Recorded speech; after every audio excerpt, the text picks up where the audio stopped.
Hello darlings, welcome to Sandra Stolle's Kitchen Sensations. I'm Sandra Stolle, this is my kitchen, and welcome to today's Tips and Tidbits special.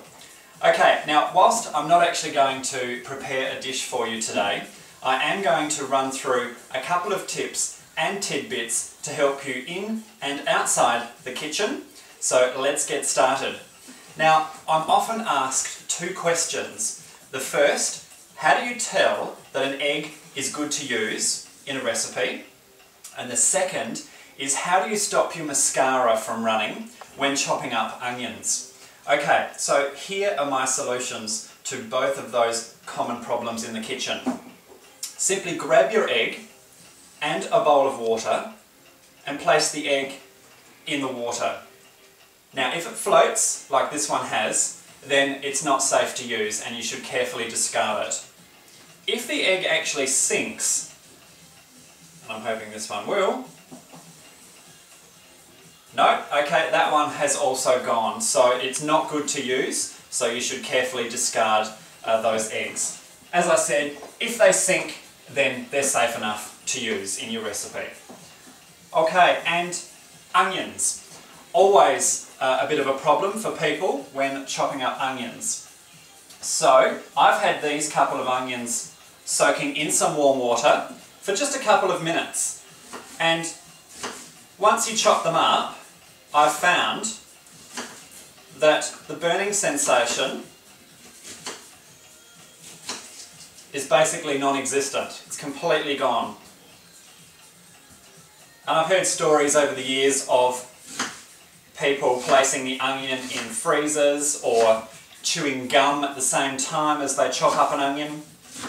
I quite haven't worked out how that works myself, but not that I've tried it either. So perfect. I've got no sensation of wanting to rub my eyes. It's always still a good idea to wash your hands, however, after doing that, which I will now do.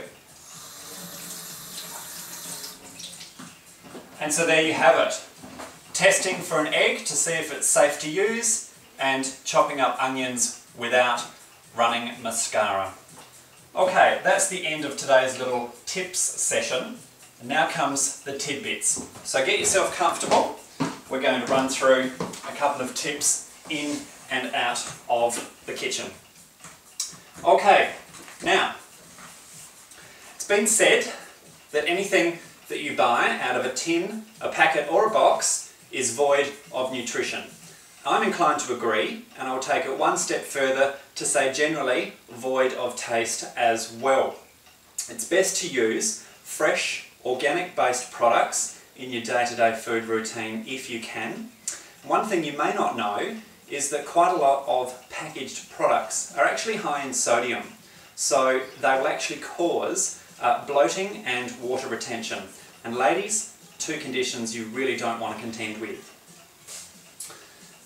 What you may not know is that cooking your food kills all of the vitamin C content and also the digestive enzymes in the food. So you want to choose alternatives such as fresh, raw, organic food to incorporate that into your day-to-day food routine as well. Incidentally, vitamin C is not actually produced in the human body, so it is actually something that has to be supplemented into your day-to-day diet if you want to avoid things like colds, flus, illnesses and disease, especially later in life. Speaking of supplementation, doctors are now recommending, and I must say it is about bloody time, to actually incorporate vitamins and minerals into your day-to-day food routine. So start to supplement a good organic plant-based multivitamin into your diet, and you will start to see the benefits really quite quickly. The problem with cooking your food and doing the tin packet box thing is that you are not getting the multivitamins and the minerals that you actually need. So more forethought, ladies and gentlemen, into what you prepare and how you prepare it may just keep you out of the doctor's office in years to come. Another point is that dairy intolerance is actually growing, and people are wising up to the fact that too much dairy is not actually good for our immune systems. So switch to dairy-free alternatives for your calcium intake, and within 7 to 10 days, and that's all it takes, you will actually start to feel better within yourself.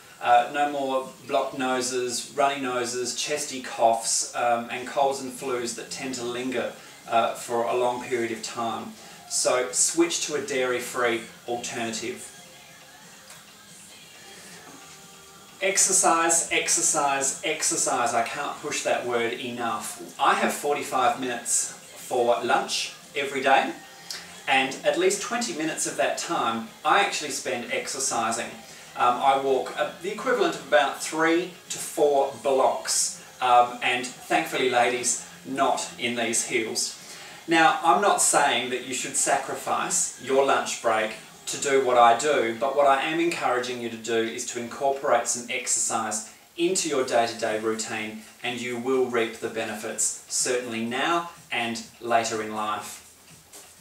And finally, some other simple suggestions. Forgive me as I read this because I actually want to get everything out there for you.